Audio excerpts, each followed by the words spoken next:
اولاد کے سلسلے میں جتنی بڑی آخری یہ قوم ہے، اب بھی آپ خوش ہوتے ہوں گے کہ بڑا پڑھانے کا شوق ہو گیا ہے، بڑی تعلیم کا شوق ہو گیا ہے مسلمانوں کو، غریب سے غریب آدمی اور جاہل سے جاہل آدمی اپنے بچوں کو پڑھا رہا ہے۔ میں مانتا نہیں اس بات کو کہ آپ کو اپنے بچوں کی تربیت کے بارے میں کوئی بہت بڑی ذمہ داری پیدا ہو گئی ہے، معاف کیجیے گا، سخت بات بولنے کی کوئی جی نہیں چاہتا، مگر اس زمانے میں تکلیف اتنی ہے، اتنی تکلیف ہے غفلت سے کہ سخت ہو جاتی ہے بات۔ کوئی ہے تیار اپنے بچوں کو انسانیت سکھانے کے لیے؟ کسی نے سکھایا ہے بچوں کو مسجد میں بیٹھنے کا ادب یا کسی مجلس میں بیٹھنے کا ادب؟ بس ابھی سی بتا دی اور سمجھتے ہیں کہ ہمارے بچے تعلیم یافتہ ہوں، انسان بنانے کی کوشش کرو یا اور جہنم سے بچانے کی فکر کرو، جا رہے ہیں جہنم کے راستے پر، بس دنیا کی دو چار چیزوں کی فکر ہے، حالات خرابی کی طرف جا رہے ہیں۔ اب اگر آپ سے کوئی آدمی کہے کہ پڑوس میں آگ لگ گئی ہے، اپنا گھر بچانے کی فکر کرو، تو بتائیے آپ کیا کریں گے؟ ہاتھ پر ہاتھ رکھ کے بیٹھے گا؟ ایک دم اٹینشن ہو جائے کہ آپ کے ساتھ اٹھ کے سارا گھر دوڑ پڑے گا پانی تلاش کرنے کے لیے، یا جو بھی کچھ اس کو بجھانے کے لیے آج کل گیس وغیرہ ہوتی ہے اس کی تلاش کے لیے کھڑے ہو جائیں کہ بھائی ہمارے گھر تک آگ نہ آ جائے۔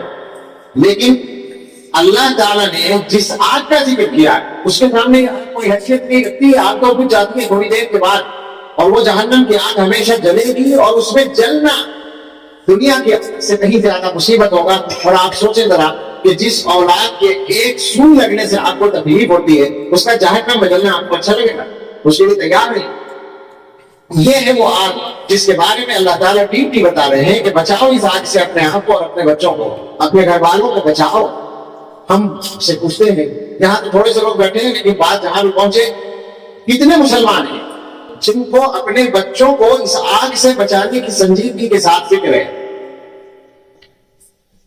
ہمارا حال تو یہ بنا ہوا ہے، ہماری باتیں ضرور نہیں کہ آپ کو اچھی لگے، ہمیں یقین ہے اس بات کا کہ بہت سے لوگوں کو اچھی نہیں لگے گی، مگر ہم نے اللہ کے بھروسے پر یہ بات کہتے ہیں، بہت چھوٹے آدمی ہیں مگر اللہ سے ڈر کر کہتے ہیں، ہم نے طے کر رکھا ہے وہ بات کہیں گے جو اللہ کو اچھی لگے، ضروری نہیں کہ آپ کو اچھی لگے۔ مزاج یہ بنا ہوا ہے کہ دینی جلسے پہ، میں ان کی بھی گوشمالی کر رہا ہوں، دینی جلسے میں ندامت کرنے والا آدمی مجبور ہے کہ آپ سے قرآن پڑھنے کی بات کہے تو ساتھ میں انگریزی پڑھانے کا پیون جوڑے اس میں۔ کیا بات کرتے ہو کہ بہترین اصلی تعلیم کے ساتھ قرآن کی تعلیم ضرور دلائے؟ ارے بھائی وہ اصلی تعلیم تو وہ دلائی رہے ہیں پہلے سے، کون کسی کو توفیق ہے، کون برداشت کر رہا ہے؟ یہ تو قرآن پڑھے بغیر مر رہے ہیں، ان کی فکر کرو نا۔ ہم بچوں کی تعلیم کے لیے خود محنت کرتے ہیں، لوگوں کو سمجھاتے ہیں، یہ نہ سمجھے کہ آپ کے پڑھانے کی مخالفت ہو رہی ہے، پڑھائیے اور 100% پڑھائیے، تھوڑا پڑھا رہے ہیں زیادہ پڑھائیے، مسئلہ یہ نہیں ہے۔ بات میں مزاج کی کر رہا ہوں، مزاج جو ہے وہ یہ ہے کہ اصل وہ تعلیم ہے، تو ہمارا مفتی مجبور ہے آپ کے کانوں، غلطی کی نہیں ہے، آپ کے کانوں میں بات اس طرح پہنچائے کہ آپ سننے کے لیے تیار ہو جائیں۔ اگر وہ بیچارہ یوں کہے گا کہ ہر بچے کو قرآن پڑھائیے تو آپ کی طرف سے الزام لگ جائے گا کہ تبیانوں سے مولوی پرانی باتیں کرتے ہیں، تو وہ مجبور ہے آپ کو ہضم کرانے کے لیے۔ بھائی معاف کیجیے گا، میں شاہین باپ کو اپنے گھر کی طرح سمجھ کے بات کر رہا ہوں، اور بہت سارے میرے پرانے تعلق والے اس لیے ایسی بات کر رہا ہوں، آپ کو ہضم کرانے کے لیے، آپ کے کانوں میں اتارنے کے لیے مجبور ہے میرے کہنے پر کہ اصلی تعلیم کے ساتھ قرآن ضرور پڑھا لیں۔ اصلی تعلیم کے ساتھ قرآن کیوں پڑھا لیں؟ جہنم سے بچانے کے لیے قرآن پڑھا لیں۔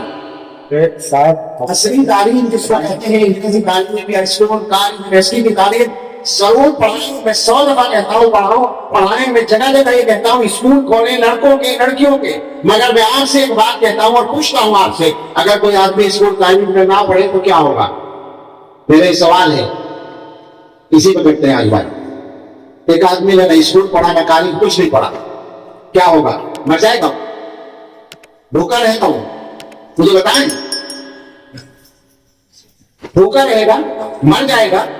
میں نے تو دیکھا ہے اور یقیناً آپ نے بھی دیکھا ہوگا کہ پی ایچ ڈی کیا ہوا آدمی یا سی اے اور فلاں ایم بی اے اور بی بی اے اور کیا کیا ڈگریاں لیے ہوئے بیٹھا آدمی انگوٹھا ٹیک آدمی کا ملازم ہوتا ہے۔ آپ نے تو دیکھا ہوگا کہ وہ اپنے باس کو چیک بنا کر دے رہا ہے یا بل بنا کر دے رہا ہے، اور باس صاحب دستخط کرنا نہیں جانتے، انگوٹھا لگا رہے ہیں۔ روٹی کس کو زیادہ مل رہی؟ حسین پڑھ جس نے اسکول کا وہ نہیں دیکھا، کس چکر میں ہے، کس دھوکے میں پڑے ہوئے ہیں؟ آپ مجھے بتائیں، انگریزی کہاں کے لیے پڑھائی جاتی ہے؟ روزگار ہی کے لیے تو پڑھائی جاتی ہے، اور کہاں کے لیے؟ لیکن اس کے بغیر بھی روزگار مل جاتا ہے۔ صرف اتنا سا فائدہ ہوتا ہے کہ ان پڑھ آدمی کو اکثر عزت کے ساتھ نہیں ملتی اور زیادہ محنت کرنی پڑتی۔ یہ ہوتا ہے. مزدوری کرنی پڑتی ہے, کہیں بوجھ اٹھانا ہے, کہیں پھاوڑا چلانا ہے, کہیں پلمبر بنا ہوا ہے, کہیں ہیلپر بنا ہوا ہے کسی کا, یہ سب کرنا پڑتا ہے اس کو. تو ذرا سا عزت کم ہوتی ہے اور محنت زیادہ ہوتی ہے, اس طرح ملتی ہے. اور جو آدمی پڑھ لیتا ہے اسے شاید کچھ آسانی کے ساتھ مل جاتی ہے اور کچھ عزت کے ساتھ, وہ بھی ضروری نہیں. لیکن آخرت میں اللہ تعالیٰ کی رضا قرآن بہت پڑھے بغیر نہیں ملے گی, وہ پکی بات ہے, اس میں کوئی دوسرا راستہ نہیں ہے. یہ نہیں پڑھے گا اسکول میں تو بھی بھوکا نہیں ملے گا, لیکن اللہ کے یہاں جہنم میں جانے کا خطرہ ہو جائے گا اگر قرآن نہیں پڑھا, اگر دین نہیں پڑھا ہے. مسلمان اپنے سوچنے کا انداز ذرا سا بدلے. ہر آدمی تو مفکر ہے ہمارے یہاں, جب کسی سے بات کرو تو کوئی بات سننے کے لیے تیار نہیں. عام علماء کی تو بات نہیں سنتے لوگ. عام کا مطلب یہی جو آپ کے قریب لوگ رہتے ہیں, یہ دور دراز سے کوئی آ جاتا ہے ہم جیسا تو اس کی تھوڑی بہت کڑوی کسیلی خاموشی سے سن لیتے ہیں, ورنہ تو کون بات کر رہا ہے مولوی, سب کون سن رہا ہے مولوی کی بات, ماننے کو تیار نہیں ہے. اور حال یہ ہو رہا ہے کہ ذلت کی انتہا میں پہنچتے جا رہے ہیں. ہم اچھے سے کپڑے پہن کر خوش ہو جاتے ہیں, آپس میں ایک دوسرے کی تعریفیں کر کے خوش ہو جاتے ہیں. ہم نے یہ سمجھا ہے کہ یہ سب عزت ہے. ساری دنیا کے مسلمان مل کر دنیا کے کسی بڑے فیصلے میں ایک رائے اپنی منوا سکے, مجھے بتائیں. دنیا کے فیصلوں میں ساری دنیا کے مسلمان مل کر کوئی تبدیلی کرا سکے, ہو سکتا ہے اس زمانے میں ایسا؟ اللہ کے رسول صلی اللہ علیہ وسلم نے بتایا تھا کہ تمہاری جو حیثیت ہوگی ایک زمانے میں جب تمہارے دلوں کے اندر کمزوری آ جائے گی, ایمان کی کمزوری آ جائے گی, تو موت سے ڈرنے لگو گے, تو اس زمانے میں تمہاری پوزیشن جو ہوگی وہ ایسی ہوگی جیسے رو کا پانی, سیلاب کا پانی, نالے کا پانی, اس کے اوپر جھاگ اور کوڑا کرکٹ چلتا ہے, بہتا ہے. اس کی کیا حیثیت ہے؟ اللہ کے رسول صلی اللہ علیہ وسلم جو مثال دیتے ہیں وہ بڑی گہری ہوتی ہے. آپ غور کریں, پانی ادھر جا رہا ہے, کوڑا کرکٹ, تنکے اور جھاگ اس کے بجائے ادھر آ جائیں, یہ ہے ان میں کامل. پانی ادھر بہ رہا ہے, تنکے ادھر بہنا شروع کر دیں, یہ ہو سکتا ہے؟ نہیں ہو سکتا. حضور نے یہ مثال دی ہے ہماری کہ تمہاری حیثیت ایسی ہو جائے گی کہ دنیا حالات کو جس رخ پر بہا کر لے جا رہی ہوگی اس کے الٹا لے جانے کی تمہارے اندر ہمت نہیں ہوگی. یعنی دنیا غلط راستے پر لے جا رہی ہوگی حالات کو, تم واپس صحیح راستے پر لانا چاہو تو لا نہیں سکو گے, تمہاری یہ پوزیشن نہیں ہوگی. وہ شخص ان کا غصہ اس صحیح اس کے اوپر بہنے والے تنکوں کی طرح اور جھاگ کی طرح تمہاری حیثیت ہو گئی, تو حیثیت تمہاری ہو رہی ہے اس وقت میں. اور پھر آگے ہمارا یہ حال ہے, معاف فرمائیں, کہ جب کوئی بات پیش آ جاتی ہے تو ہم غور کرنا شروع کرتے ہیں کہ ایسا کیوں ہوا. یہ ہمارا حال ہے. جب غور کرنے کا وقت ہوتا ہے تو ہم لڑتے رہتے ہیں آپس میں, ہر ایک دوسری کو نصیحت کرتا ہے, اپنے بارے میں غور کرنے کے لیے کوئی تیار نہیں. تو ایک موضوع تو یہ تھا جو ذرا دوسرے انداز سے پیش ہوا, لیکن آپ غور کریں کہ حالات بڑے سنگین ہیں. حالات کا مطلب یہ نہیں ہے کہ یوپی میں فلاں کی حکومت آ گئی اور اتراکھنڈ میں فلاں کی آ گئی, یہ حالات میں مراد نہیں لے رہا ہوں. یہ حالات ہمارے اعمال کے مقابلے میں کم خراب ہیں. کل کے مجھے تو اب ایک دوسرا رخ نظر آ رہا ہے, بہت بول کے میں نہیں کہوں گا, لیکن ہندوستان میں ایک رجحان بنتا نظر آ رہا ہے. میں نے لوگوں سے باتیں کی ہیں اس موضوع پر.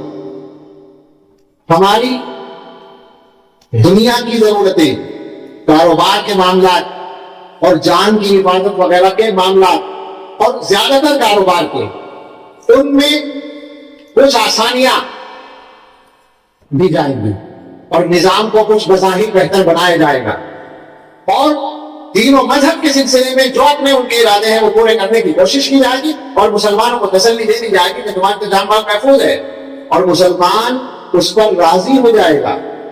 اس لیے کہ مسلمان کے ایمان میں دم نہیں ہے, وہ دنیا کی ضرورت پوری ہونے پر خوش ہو جائے گا کہ ہاں ٹھیک ہے ہمارا کام چل رہا ہے. آپ کو معلوم ہے نا یہ بات کہ روٹی مل جائے تو جانور تو خوش ہو جاتا ہے. میں یہاں تک کہنا نہیں چاہتا تھا مگر کہہ دیا میں نے, تو سب سن لیں, سمجھ لیں کہ ہم اسی پوزیشن پہ آ رہے ہیں. حالات اس طرح کے حالات یہ ہیں کہ آپ کے بچے اسکول جاتے ہیں, اب تو اسکول سے شروع ہو رہا ہے کام, اور مزید ہونے والا ہے. ایجوکیشن پالیسی جو مقرر ہو چکی ہے, پاس ہو چکی ہے, کابینہ اس کو منظور کر چکی ہے, اور اس کے مطابق قوانین بن رہے ہیں. تمام قوانین بن جائیں گے تو اسکولوں میں وہ مکمل آ جائیں گے. وہ پالیسی ایسی ہے، میں نے اس کو پڑھا ہے تو میں یہ ڈرتا ہوں کہتا ہوا، مگر کہے بغیر بھی ڈر ہی لگتا ہے کہ حالات یہ آ رہے ہیں کہ ہو سکتا ہے آپ کو یہ کرنا پڑے کہ آپ کا بچہ اسکول سے آئے تو آپ اس بچے سے کہیں کہ بیٹا کلمہ پڑھ لو، تم اسکول سے آ رہے ہو، تم اسکول سے آ رہے ہو، کلمہ پڑھ لو، ہو سکتا ہے ایمان چلا گیا ہو۔ اس طرح کے حالات آ چکے ہیں، غلط آ چکے ہیں۔ جب وہ پالیسی منظور ہو چکی ہے اور کیا ہوگا؟ یہ تو ہو رہا ہے، اور اس کے علاوہ پہلے سے جو ہو رہا ہے وہ یہ ہے کہ آپ تو اس علاقے میں بیٹھے ہیں جہاں جامعہ ہے، جہاں تعلیمی ادارے ہیں بہت سارے، اور اسی دلی کے اندر اور بہت ساری یونیورسٹیاں ہیں۔ چلے جائیں ذرا سا کبھی جائزہ لے جا کر، جے این یو میں چلے جائیں، ڈی یو میں چلے جائیں اور دوسری یونیورسٹیوں میں چلے جائیں تو آپ کو پتہ چلے گا کہ وہ جو اعلیٰ تعلیم تک آپ کے بچے پہنچ رہے ہیں کسی کے بھی، ان میں سے ایک اچھی خاصی تعداد ایتھسٹ ہو کے واپس آ رہی ہے، ملحد ہو، خدا اور مذہب کا منکر بن۔ آپ کو واسطہ پڑ رہا ہوگا، اس علاقے میں ایسے لوگ مل جائیں گے آپ۔ یہ ہو رہا ہے، یہ ہو چکا ہے۔ بہت سے ان میں ایسے ہیں جن کا بیک گراؤنڈ ہندو ہے، عیسائی ہے، لیکن ایک خاصی تعداد جو نہیں ہونی چاہیے ایک بھی، وہ تعداد مسلمانوں کی بھی ہے۔ مسلمانوں کے بچے بھی باقاعدہ، اور میں ذاتی طور پر جانتا ہوں، میں سنی سنائی نہیں کہہ رہا، مجھے ذاتی طور پر معلوم ہے، بعض دیندار گھرانوں کے بچے بھی ملحد بنے ہیں۔ اب آپ مجھے بتائیں کہ بچوں کی روزی روٹی سیدھی کرنے کے نام پر آپ نے ان کو ہمیشہ کے لیے جہنم کے اس میں جھونک دیا۔ آپ راضی ہیں اس صورتحال پر؟ اتنی خطرناک بات ہے،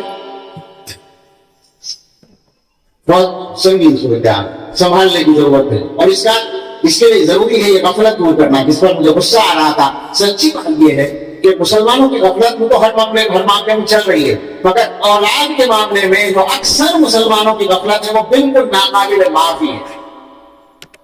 میں بہت سی جگہ رات کو بیان کرتا ہوں 10-11 اب ایسے ہی ٹائم ہو رہا ہے شروع، تو میں بعض لوگوں سے پوچھتا ہوں، بیان میں پوچھتا ہوں، گاؤں دیہات میں بھی پوچھتا ہوں کہ آپ یہاں بیٹھے ہوئے بیان سن رہے ہیں، بہت اچھا کام کر رہے ہیں یقیناً، کیا آپ مجھے بتا سکتے ہیں کہ آپ میں سے جس کا بیٹا 15 سال سے 25 سال کے بیچ ہے، شادی شدہ نہیں ہے، بالغ بیٹا ہے اور شادی نہیں ہوئی ہے، کوئی باپ بتا سکتا ہے کہ اس کا وہ بیٹا اس وقت کہاں ہے اور کیا کر رہا ہے؟ آپ بتائیں، سوچیں میرا سوال غلط تو نہیں ہے؟ اکثر باپ یہ نہیں بتا سکیں گے کہ میرا بیٹا اس وقت کہاں ہے اور کیا کر رہا ہے۔ باپ کو تو اس دن عقل آتی ہے جب بیٹا رات کے 1 بجے یا 2 بجے گھر میں آتا ہے اور ابا سے دروازہ کھولنے کو کہتا ہے، یا ابا پہلے ہی سے جاگ رہے ہوتے ہیں اس کے انتظار میں اور وہ جھومتا ہوا نشے میں آتا ہے، یا اس کے چہرے سے کسی اور گناہ کے آثار نظر آتے ہیں، تو باپ کو عقل آتی ہے کہ بیٹا بگڑ گیا ہے۔ تو بیٹا ایک دن میں نہیں بگڑا ہے، آپ کی غفلت نے بچپن سے اس کو بگاڑ دیا۔ کہاں ہے مسلمان؟ کیا کر رہے ہیں آپ؟ بچوں کے سلسلے میں اس غفلت کی گنجائش کیا ہے؟ آپ مجھے بتائیں، بچے بہت سے گھروں کے مسجد میں آتے ہیں، کسی بچے کو آپ نے سکون سے کھڑے ہوئے دیکھا ہے مسجد میں؟ یہ تو ہوتا ہے کہ بچہ جب مسجد میں شور کرتا ہے تو آپ میں سے کئی آدمی اس کو ڈانٹنے کے لیے کھڑے ہو جاتے ہیں، یہ ایک دوسری غلطی ہوتی ہے۔ جیسے یہاں ہو رہا تھا، میں نے منع کیا، بچہ ہے وہ، اس کو سکھایا نہیں گیا تو وہ اپنی حرکتیں کرے گا۔ اب آپ اس کو یہاں کھڑے ہو کر ڈانٹیں گے تو یہ آپ کی دوسری غلطی ہے۔ مسجد میں آپ زور سے ڈانٹیں گے، دوسری غلطی کر رہے ہیں۔ پہلی غلطی جو تھی وہ یہ تھی کہ آپ نے گھر میں سے مسجد میں بھیجنے سے پہلے اس کو مسجد کا ادب نہیں سمجھائے، نہیں سکھائے، اس کی عادت نہیں لائی، کرنے کا کام یہ تھا۔ تو بھائیوں، بچوں کو سنبھالیے، تو انفسکم واہلیکم نارا وقودها الناس والحجارہ، بچاؤ، اپنے آپ کو بھی بچاؤ اور اپنے گھر والوں کو بھی بچاؤ جہنم سے۔ یہ مسلمان کی نمبر 1 کی ڈیوٹی ہے۔ اپنے حصے کے کام جب تک ہم نہیں کریں گے، ہمارے حالات ٹھیک نہیں ہو سکتے۔ حالات ہمارے ہیں نا، تو ہمیں کچھ کرنا پڑے گا ٹھیک کرنے کے لیے، اور اس کا طریقہ یہ ہے کہ ہم اپنے آپ کو ٹھیک کریں اور اپنے بچوں کو ٹھیک کریں، اپنی نسلوں کو ٹھیک کریں۔ خالص صحیح ٹائم کیا ہے، وہاں پہنچنا کس وقت ضروری ہے اور بچہ کس وقت جانا ہے، اور وہاں کی چھٹی کب ہوتی ہے اور بچے کو وہاں سے گھر آنے میں کتنا ٹائم لگتا ہے، اور اس کو اتنے بجے تک پہنچ جانا چاہیے، یہ کتنے بار آپ کو بتائیں، مجھے بتائیں۔ آپ سوچیں گے کہ ہم نے تو گاڑی لگا رکھی ہے، ڈرائیور لے کے آتا ہے، گاڑی میں آ جاتے ہیں، صحیح ٹائم پر آ جاتے ہیں۔ اب میں کیا بتاؤں آپ سے کیسے کیسے تجربے ہیں۔ آپ کو پتا ہے کہ آپ کا بچہ گاڑی چلتا ہے، میرے علم میں ایسے واقعات ہیں کہ اسکول سے نہیں مدرسے سے، ایک شہر میں مدرسے سے لڑکی گاڑی میں آتی تھی واپس، اور روزانہ وقت مقرر پر آتی تھی. ایک دن وہ اس وقت پہ نہیں آئی. ماں باپ سمجھتے تھے وقت مقررہ پر آتی ہے. ایک دن دیر ہو گئی تو انہوں نے فون کیا مدرسے کے دفتر میں. انہوں نے کہا وقت پہ گاڑی چلی گئی. اس گاڑی کو بچی بھی گئی تو پریشانی ہوئی ماں باپ کو. اب وہ کچھ دیر کے بعد پہنچی تو اس نے کوئی بہانہ کر دیا، لیکن باپ کو فکر ہو گئی. باپ نے ڈرائیور سے بات کی تو پتہ یہ چلا. میں یہ واقعہ سنا رہا ہوں تاکہ آپ کو سمجھ میں آئے کہ ذرا سی بھی غفلت کہاں کہاں شیطان کو موقع دیتی ہے. پتہ چلا کہ اس کو اپنے گھر آنے کے لیے جس چوراہے پر اترنا چاہیے وہ اس سے ایک چوراہا پہلے روزانہ اتر جاتی ہے. اب باپ کو تشویش ہوئی کہ ایسا کیوں ہوتا ہے. یعنی فرض کریں کہ جیسے 8 نمبر میں رہنے والی لڑکی 4 نمبر میں اتر جاتی ہے یا 5 نمبر میں اتر جاتی ہے. تو باپ وہیں کھڑا ہو گیا جہاں وہ اترتی تھی. تو اس نے دیکھا کہ ایک لڑکا پہلے سے کھڑا ہے. جیسے ہی وہ اتری تو وہ لڑکا بائک لے کے قریب آ گیا اور اس کے ساتھ لڑکی چلی گئی. اور تھوڑی دیر کے بعد وہ آ جاتی کوئی سرودان آتی تھی. گھر والے سمجھ رہے ہیں کہ آنے کا ٹائم 4 بجے ہے جبکہ وہ 3 بجے آ جاتی ہے اور 4 بجے تک اس کے ساتھ رہتی. یہ ہوا. باپ کو غیرت آئی، اس نے وہی پٹائی شروع کر دی. پھر گھر لے آیا. گھر آ کر جب ماں کو پتہ چلا کہ باپ نے وہی پٹائی شروع کر دی تھی تو ماں نے باپ سے لڑنا شروع کر دیا. اگلے دن لڑکی مدرسے نہیں پہنچی تو مدرسے والوں نے فون کیا تو پتہ چلا کہ ماں باپ کا جھگڑا اتنا بڑا کہ ماں نے مٹی کا تیل اپنے اوپر ڈال کے آگ لگا لی. اس کا جنازہ تیار ہوتا ہے. یہ واقعہ پیش آیا. میں شہر کا نام نہیں بتاؤں گا، دور کی بات ہے، ہندوستانی کی ہے. کیسا بھی ہوتا ہے. تو اتنی باریکیوں پر نظر رکھنے کی ضرورت ہے اس زمانے میں. بچے کے پاس موبائل ہے، آپ کو پتا ہونا چاہیے موبائل کس چیز میں استعمال ہو رہا ہے، اس کا کس سے رابطہ ہے. فیس بک پر یا کسی اور ایپ پر وہ کس سے رابطہ رکھے ہوئے ہے، کس کا میسج آیا ہوا ہے، کس کو اس سے میسج کیا ہے. آپ اس کو پابند کریں کہ وہ آپ کے سامنے موبائل استعمال کرے، گھر والوں کے سامنے کرے، اکیلے میں جا کر نہ کرے، بستر پر لیٹ کر نہ کرے. اس کا پابند کرنا پڑے گا. اس کے علاوہ راستہ ہی نہیں ہے. دیکھیے صاحب، جینا ہے اگر دنیا کے اندر جینا ہے صحیح طریقے سے اور آخرت مصیبت سے بچنا ہے تو محنت تو کرنی پڑے گی، کام تو کرنا پڑے گا، غفلت تو دور کرنی پڑے گی. جہنم سے گھر والوں کو اور اپنے آپ کو بچانا یہ ہماری سب سے بڑی ڈیوٹی ہے.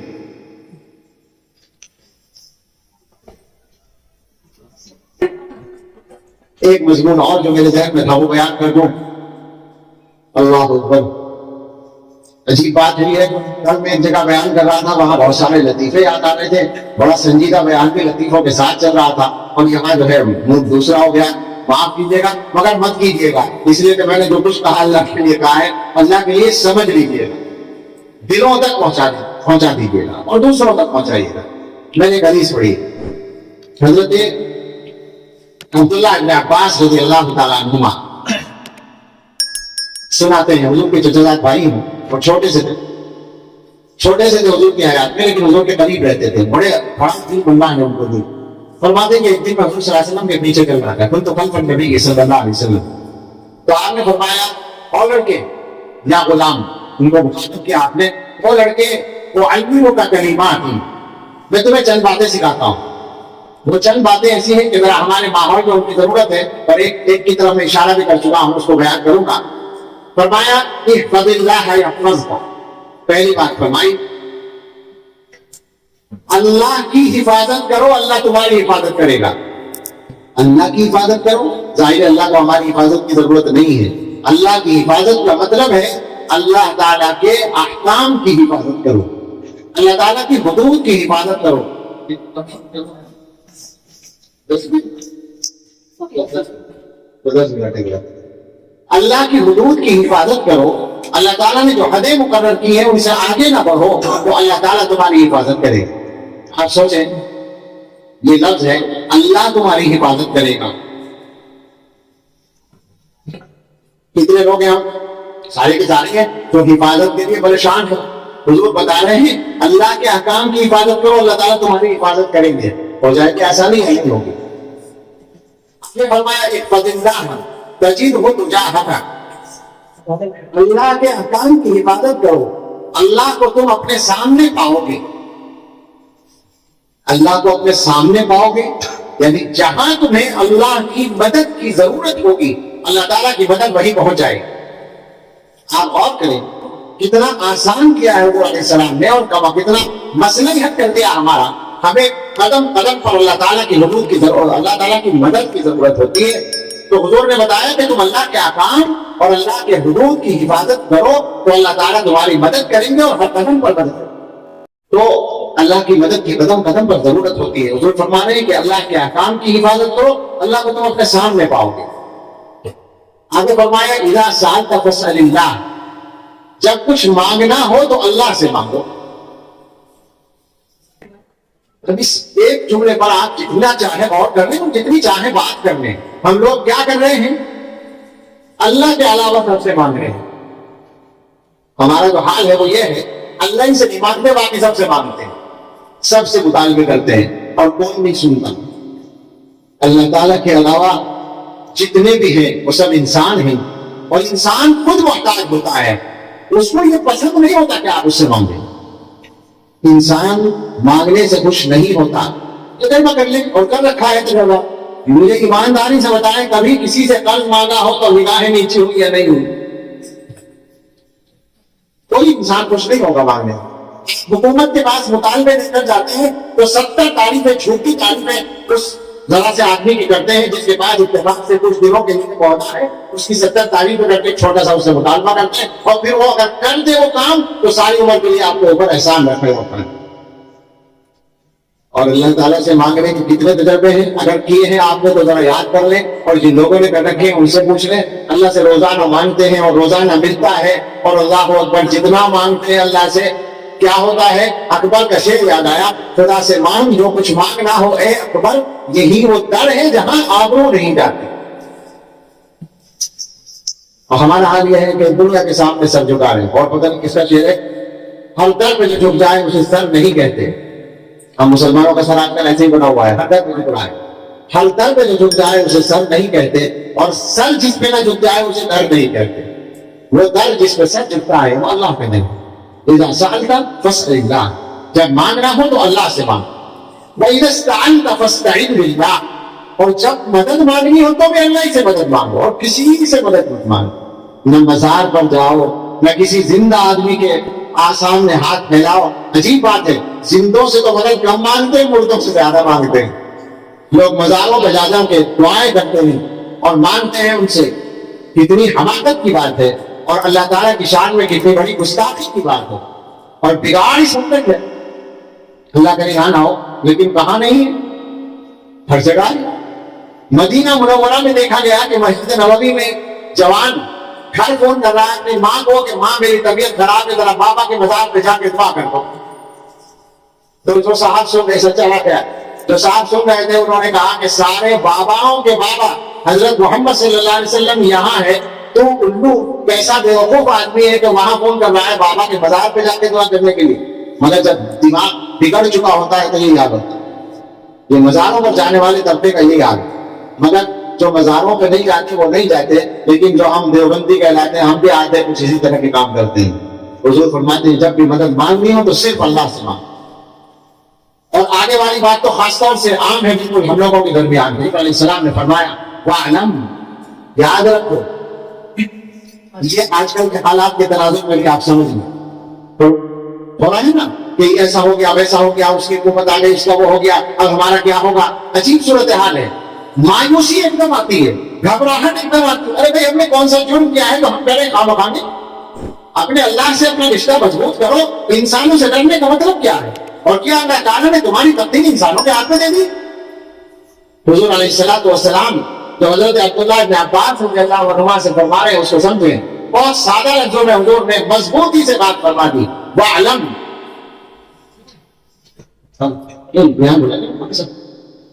وَاعْلَمْ أَنَّ الْأُمَّةَ لَوِ اجْتَمَعَتْ عَلَىٰ أَن يَنفَعُوكَ بِشَيْءٍ لَمْ يَنفَعُوكَ إِلَّا بِشَيْءٍ قَدْ كَتَبَهُ اللَّهُ لَكَ. یاد رکھو اگر ساری امت، سارے لوگ مل کر تمہیں کوئی فائدہ پہنچانے کا ارادہ کریں تو وہی فائدہ پہنچا سکتے ہیں جو اللہ نے تمہارے لیے لکھ رکھا ہے. لوگ چاہیں تمہیں فائدہ پہنچانا اور اللہ تعالیٰ نہ چاہے نہیں پہنچے گا. جو فائدہ کسی نے تمہیں پہنچایا وہ اللہ نے پہلے لکھ رکھا کہ تمہارے لیے اس لیے پہنچا. اور آگے فرمایا یہ تو اور زیادہ یاد رکھنے کی بات ہے، اور سے یاد رکھیے گا، کیونکہ اس میں تو ہمارے بھائی بہت مبتلا ہیں، اور بھائیوں سے زیادہ بہنیں مبتلا ہیں کہ فلاں نے یہ کرا دیا، فلاں نے وہ کرا دیا، بیماری اس لیے تو اس نے جادو کرا دیا، فلاں پہ اثر ہو گیا، فلاں پہ یہ ہو گیا۔ فرمایا وَلَوِ اجْتَمَعُوا عَلَىٰ أَن يَضُرُّوكَ بِشَيْءٍ لَمْ يَضُرُّوكَ إِلَّا بِشَيْءٍ قَدْ كَتَبَهُ اللَّهُ عَلَيْكَ۔ اور یاد رکھو کہ اگر سارے لوگ مل کر تمہیں کوئی نقصان پہنچانا چاہیں تو صرف وہی نقصان پہنچا سکتے ہیں جو اللہ کی طرف سے تمہارے لیے لکھا گیا۔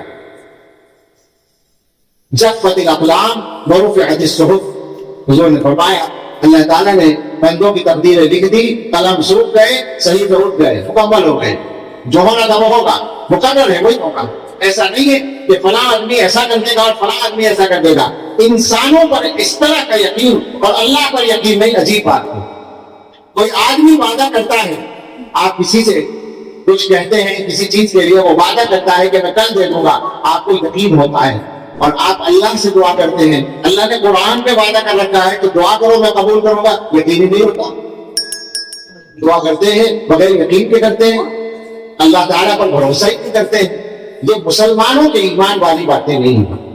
ہمیں اپنے حالات کو اگر ٹھیک کرنا ہے تو بدلنا پڑے گا۔ ناطق میں یہ بات تھی جو شروع ہی سے چل رہی ہے، اور انہوں نے بھی اس پر توجہ دلائی تھی، مسئلہ دین سکھانے کا ہے، قرآن سکھانے کا ہے، جو چاہیں کریں اور کرائیں، بچوں کو جو چاہیں پڑھیں اور پڑھائیں۔ پڑھنے کے بعد یاد رکھیں قرآن پڑھے بغیر کام چلنے والا نہیں ہے۔ اور آپ جانتے ہیں مسلمانوں میں کتنے لوگ قرآن پڑھے ہوئے ہیں؟ میں نے کوئی سروے نہیں دیکھا ہے، یہ میرے علم میں تفصیل نہیں ہے، مگر قسم کھا کر اتنا تو میں کہہ سکتا ہوں کہ آدھے سے زیادہ لوگ قرآن پڑھے ہوئے نہیں ہیں۔ مسلمانوں میں 50% سے زیادہ لوگ یقینی طور پر، اور 50% ادھر ادھر جانے کی ضرورت نہیں ہے۔ اگر مجھے موقع ہوتا تو میں ایک دن کے بتا دیتا کہ آدھے سے زیادہ نکلتے جو قرآن نہیں پڑھا ہوگا، میں صحیح کہہ رہا ہوں، یہ نکلے گا اس دینی مجمع میں۔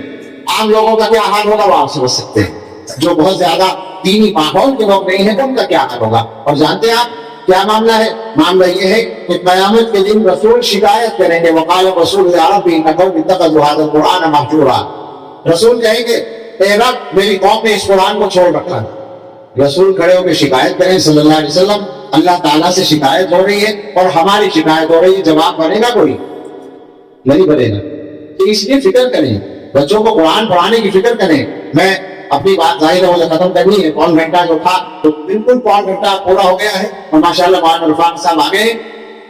میں اس لیے بات کو صرف اشارے میں کہہ رہا ہوں کہ ایمان کی حفاظت کے لیے قرآن کی تعلیم بنیاد کی حیثیت رکھتی ہے، اس کو ہمیشہ یاد رکھیے گا۔ یہ بات قرآن و حدیث سے بھی ثابت ہے اور تاریخ کے تجربوں سے بھی ثابت ہے، اس پر خاص دھیان دینے کی ضرورت ہے۔ اور ایسے ادارے، ایسے مدرسے، یہ مطلب بھی اسکول کے بچوں کو پڑھاتا ہوں، یہ ہمارے زمانے میں ایک انتظام جو چلا ہے، مجھے تو اس پر تعجب ہوتا ہے، لیکن میں جانتا ہوں کہ اللہ تعالیٰ اپنی کتاب کی حفاظت کے لیے طرح طرح کے انتظام کرتے ہیں۔ یہ جو اسکول کے بچوں کو قرآن پڑھانے کا سلسلہ ہے، ان مدرسے والوں کے پاس بچہ 1-1.5 گھنٹے کے لیے آتا ہے اور اسی وقت میں وہ اس کو قرآن پڑھا دیتے ہیں۔ یہ بڑی محنت کی بات ہے اور یہ بہت بڑی کارگزاری ہے، بڑی کامیابی ہے الحمدللہ۔ یہ سلسلہ دنیا کے بڑے حصے میں چل رہا ہے، ہمارے ملک میں اکثر صوبوں میں اس طرح سے کام ہو رہا ہے، لیکن جتنے کام کی ضرورت ہے اتنا نہیں ہو رہا۔ تو اپنی آبادی کا اندازہ کریں کتنے بچے ہیں اور مکتبوں میں کتنے بچے جا رہے ہیں قرآن پڑھنے کے لیے، تو پتہ چل جائے گا حقیقت کیا ہے۔ آگے سے جا رہے ہیں، ہم بھی ایسے ہی مل جائیں گے جو نہیں پڑھ رہے ہوں گے۔ ایسے اداروں سے فائدہ اٹھانے کی کوشش کریں، اور سارے مسلمانوں کو اللہ تعالیٰ صحیح راہ کو سمجھنے کی اور صحیح طریقے سے مضبوطی کے ساتھ اس کو اختیار کرنے کی توفیق عطا فرمائے۔ آمین۔ وآخر دعوانا ان الحمد للہ۔